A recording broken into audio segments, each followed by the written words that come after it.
Jumpa lagi dengan channel PyTentube. Kali ini kita akan membuat sebuah program deteksi bahasa seperti yang ada di fitur Google Translate, di mana ketika kita mengetikkan suatu bahasa, Google Translate dapat mendeteksi bahasa ini bahasa dari negara mana gitu. Nah, ini kita buat prototipenya ya. Kita buat yang sederhana. Pertama kita import, jangan lupa import pandas. Ini berhubungan dengan pengolahan data. Kemudian import NumPy, NP. Ini berhubungan dengan perhitungan yang cepat, seperti membuat array, pemrosesan array. Ini kita menggunakan NumPy. Kemudian kita baca data. Data sama dengan pd.read CSV. Kemudian kita copy path-nya yang ada di sini, datasetnya, dataset bahasa. Kemudian kita paste di sini.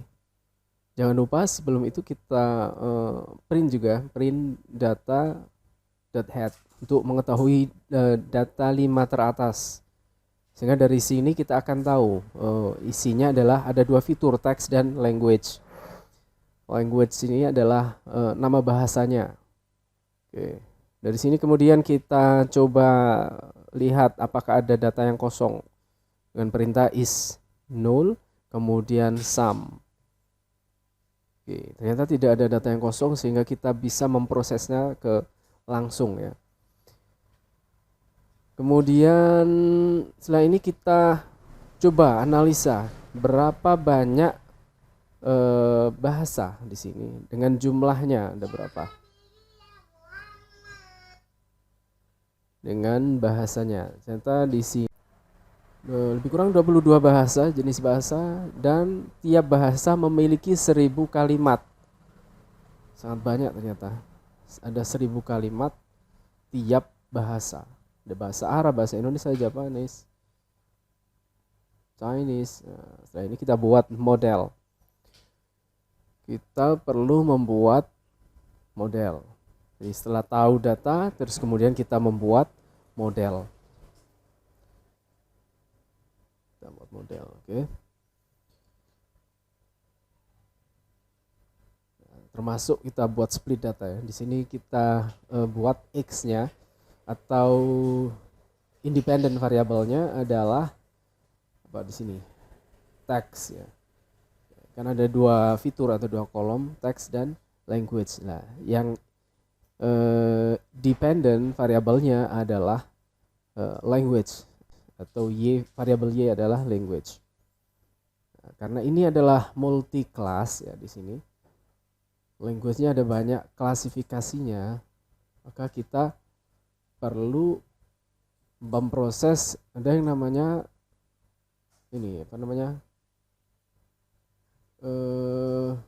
factorizer ya, count factorizer di sini. Karena multi class. Jadi kita import dulu ya. Kita kasih ini ya, supaya mudah.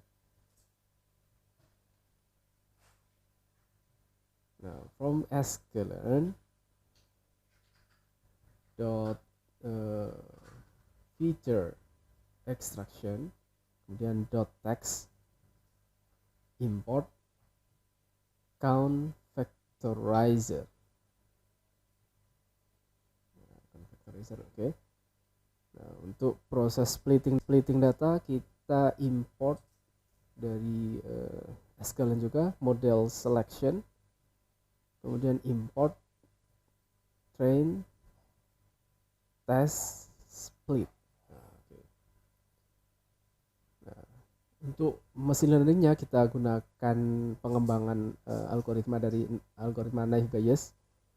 Sini kita import multinomial NB ya, betul. Ini pengembangan. Jadi untuk klasifikasi beberapa kelas. Kalau naive Bayes saja hanya ada 2, ya atau tidak. Gitu. Kalau multinomial ini banyak. Kemudian kita panggil count factorizer-nya, kita analisa, kita jadikan variabel CV, kemudian kita buat XR di sini ya, untuk fitting transformation fit transformation ke variabel x. Jadi kita membuat variabel x train, x nya besar, kemudian x test, y nya tetap y kecil, y train, y test, dan train test split, oke, dalam kurung x besar sini ya, besar, kemudian y kecil aja. Kemudian test size kita buat 33% atau sepertiganya 0.33. Kemudian random state kita terserah ini saya sering pakai 41 saja.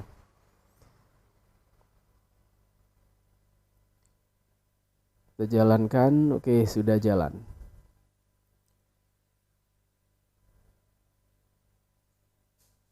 Kemudian kita buat variabel namanya model, kita panggil multinomial NB. Kita sudah mau membuat fitting model, model.fit x train sama y train.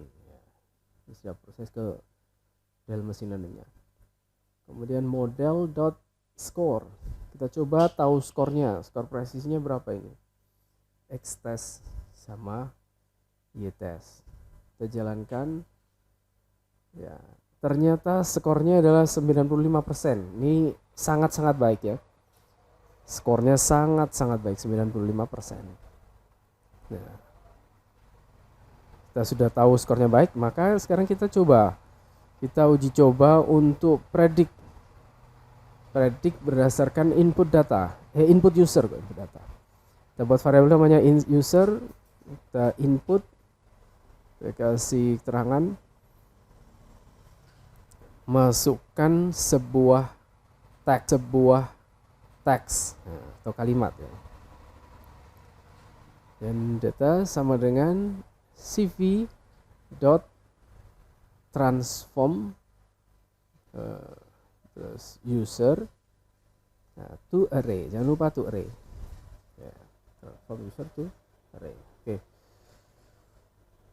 Nah, outputnya adalah model dot predict, parameternya adalah data. Oke, bagus. Dan terakhir kita print output. Oke, sekarang kita jalankan. Oke, masukkan sebuah teks.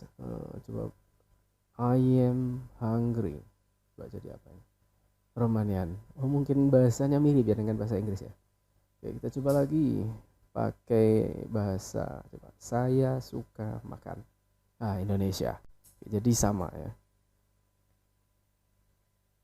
Dan kita coba lagi, kurang tak makan ke.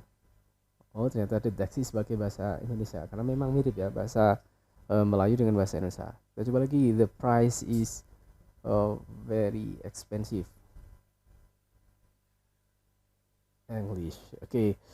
Jadi teman-teman jangan lupa untuk supaya ini bisa berkembang terus channel ini, jangan lupa untuk subscribe, like, and comment. Terima kasih.